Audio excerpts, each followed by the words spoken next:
Hi, Jeff. Welcome to the Funnel Vision podcast. Excited to have you here to share your expertise and tips and sales advice with our community of sales professionals. Welcome. Oh, thank you, Lana. I appreciate being here and appreciate the invitation. So, looking forward to chatting with you. Yeah. So, first question is, what is one game-changing tactic that you rely on to build truly strong client relationships? It's probably going to be the age-old answer, but it really is, honesty and really looking at things from the client's perspective. I think, whenever I engage a client or engage in a conversation with a prospective client, I like to, sort of look at it from where they're sitting and trying to figure out what their pain points are and how I can, most effectively solve those problems. In my business, it's a lot of times revenue, and it's, trying to find interest, different ways to try to help them attain that revenue goal that they're going for. And essentially, in that respect, it's just looking at it from their perspective, kind of sitting in their seat and sort of looking in the mirror, so to speak, and thinking about how you can change them, and if you can, if I feel that I can, then that's a great engagement. If I feel I cannot, then be upfront with them and let them know that. So that's kind of how I try to deal with my clients. Yeah, and I think that is exactly spot on. Uh, being, having integrity, being honest, listening, and truly it sounds like what you're saying is wanting Mhm. to, create a great solution for them. If you're the person to do it, great. And if you're not, being able to let them know that, and finding helping them potentially find the right person that can solve their problems. Exactly. And it's funny that you say that, Elena, because that's actually in some of my engagements, that's what I'll do. I'll refer them to somebody that I think can handle their situation a little bit better. And in the long run, it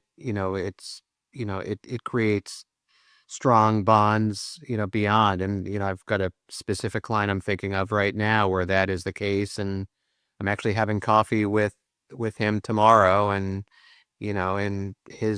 it's working out really well for him. And, again, at the end of the day, our goal is to help make businesses successful. And that's a great thing about what we do, what I do, and what your firm does as well. So, Yeah, absolutely agree. What would you say is the best piece of sales advice that you've received, and how has that shaped your approach? um, it's funny. The thing that I, is to sell the client, to solve the client's problem, not sell the client on your solution. So again, it's looking at it.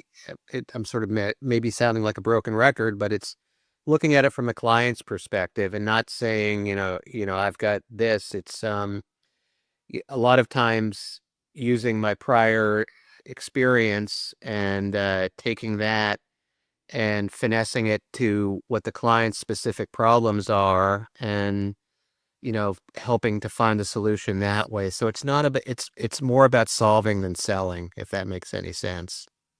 Yeah, it absolutely does. And you don't sound like a broken record at all. These are like the basics of Hmm. sales and how to be, achieve what you want and be a good salesperson is truly listening and solving problems. It's not about, selling your product to a client because that's, it's about, really solving their problem. And, hopefully your product or service is a way to do that. But if it's not, then it's not. That's okay too.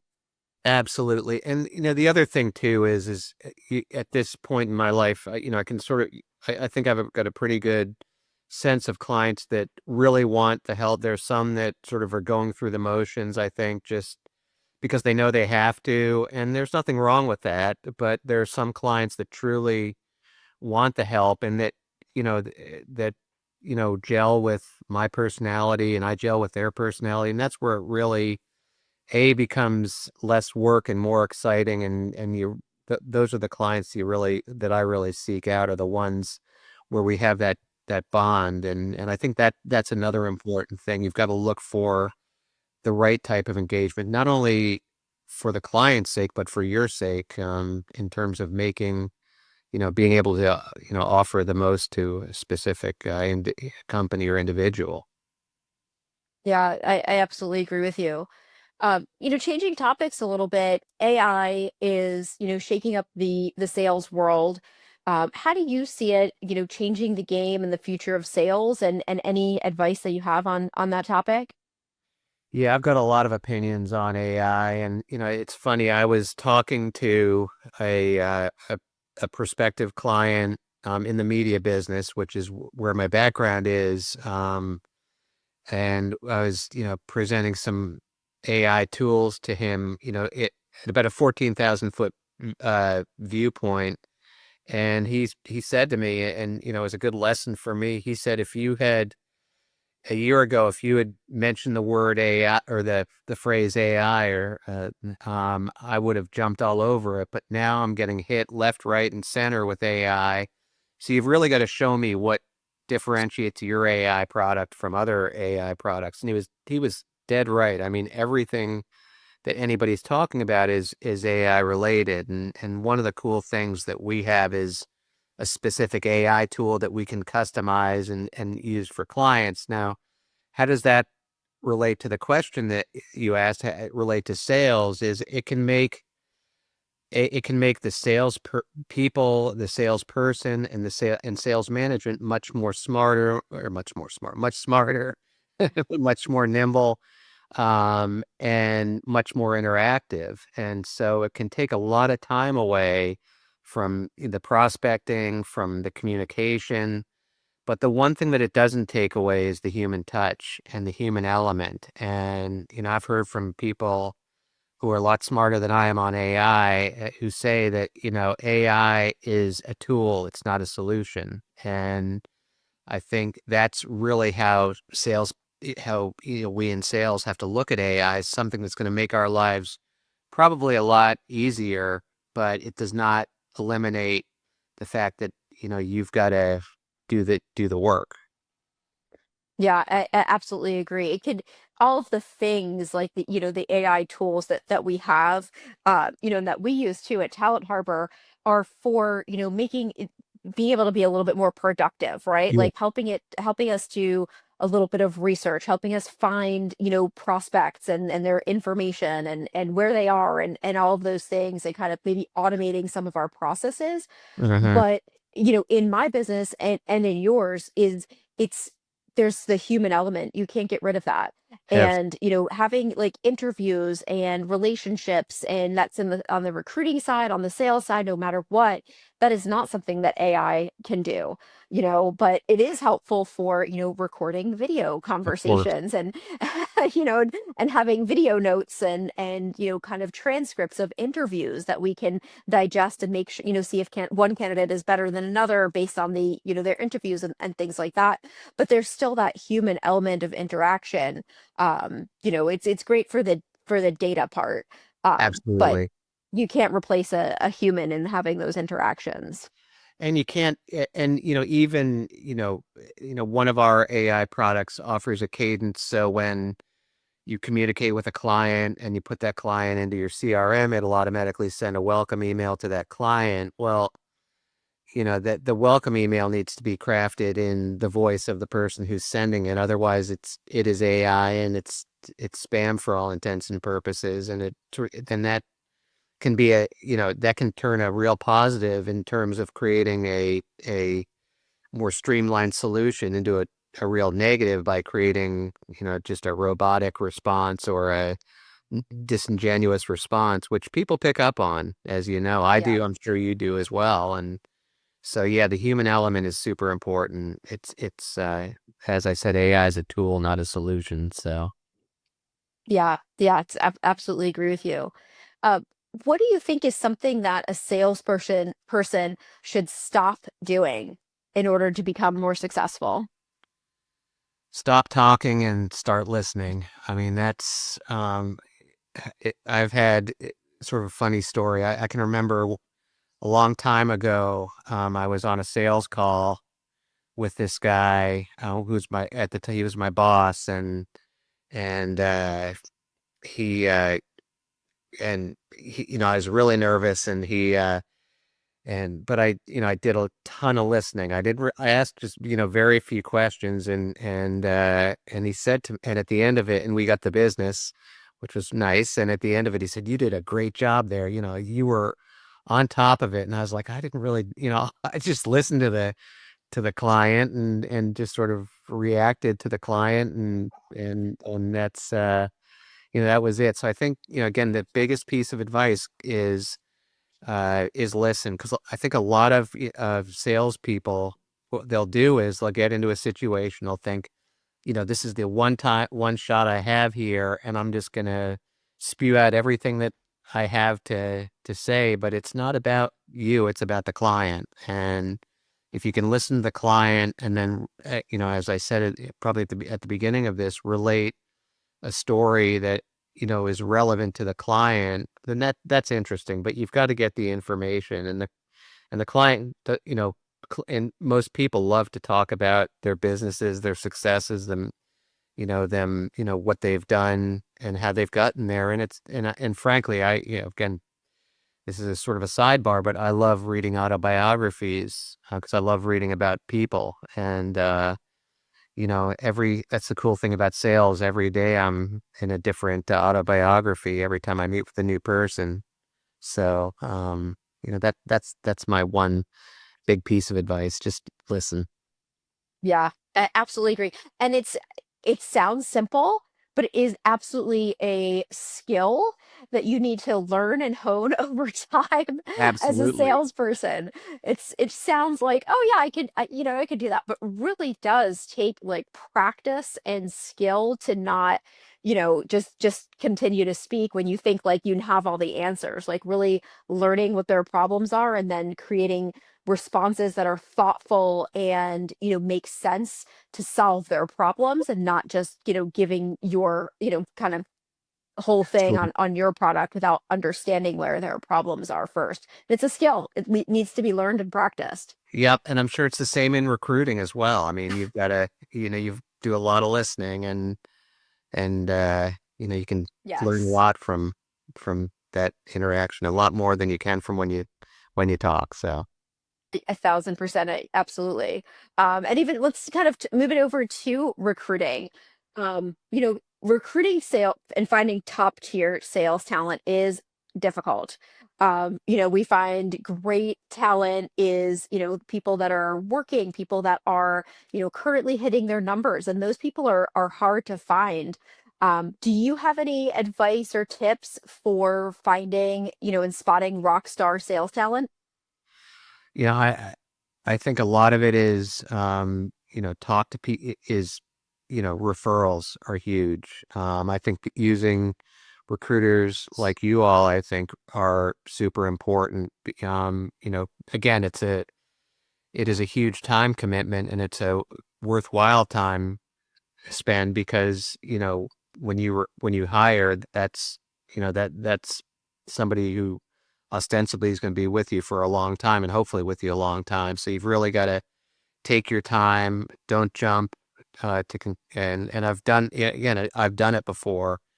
You find the right person for the right role, and get help. I mean, don't just do it on your own. I've wasted more time on some of the online recruiting sites that you know, Yeah. haven't really worked out that well for me. I think a lot of I've been told, and I would defer to your expertise on this, Helena.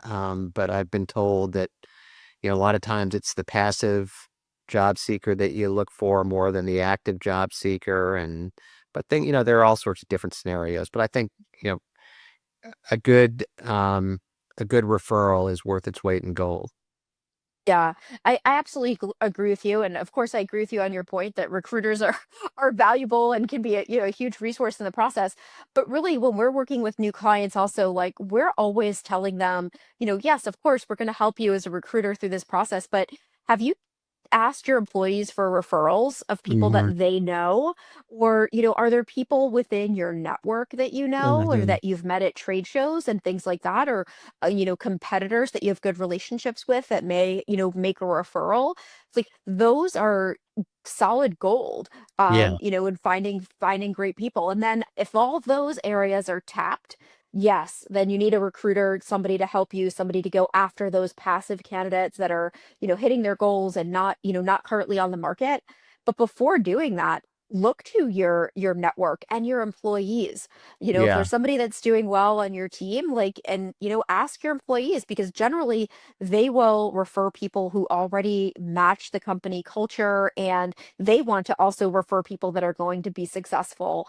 They're not going to hopefully refer you, a dud, Yeah. but of course you still have to do your due diligence, in, Absolutely. in the interview process. But it definitely is a way, and a lot of companies don't think about that. Like, you can even, you know offer like a referral reward of, Yeah. $500 or Yep. something like that for every person that, if your employee refers you someone, because it's a great way to find people, and just asking for referrals, like you said, in general. Absolutely. So It's funny. One sort of side note to that is my background's in the television business, the television station business, and the way what we used to do is, to your point, is we would ask our fellow station managers, who in your market is really good that you want out of your market from, and because a lot of times they have non-competes in their specific markets. And that's always been a good way to, ask your colleagues. But, again, employees are also a really good source. And I totally am an advocate of, giving someone, a bonus for helping you find the right person. And I've done that. It's worked out well. yeah, absolutely. So Jeff, tell us a little bit about yourself and your background, what you do, and where people can find you. Yeah, yeah. Well, I'm with Sales Acceleration, and essentially what I do is help companies that are trying to improve their revenue, improve their sales infrastructure, and generate, they have some pain, and, in some cases their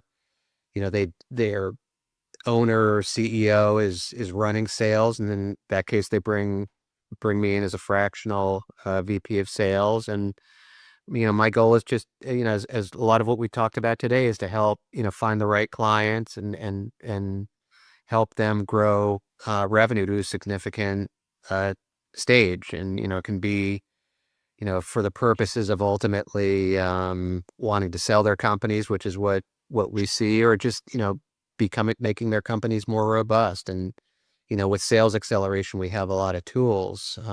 One of the other things that I've and it's in that respect, it's industry agnostic because, sales is sales and we can really help anyone. The other thing that I'm really excited about is we've launched a program called Adapt Media Sales, which another sales acceleration colleague of mine, a guy by the name of Dave Bonfilio, with whom I've worked 20 years in the broadcast business. He and I were both VPs of sales of a company that put websites and television stations. Another story altogether.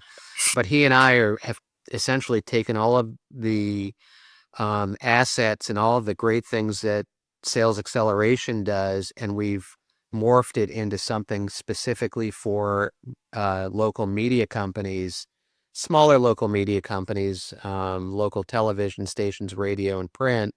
And we're just launching that now to help in our former industry because it's such a fragmented industry. I mean, there are things like podcasts, there's Netflix, there all sorts of news websites. There's a lot of competition out there, and we want to really help local media outlets thrive and survive and thrive, and they with some of the great things that we have to offer in terms of technology, AI, CRM, and just creating playbooks that help them sell smarter, frankly. So, those are some of the things, and I can be found at either through Sales Acceleration or through Adapt Media Sales. We've got a site which is www.adaptmediasales.com, and love to love to have people connect and let us know if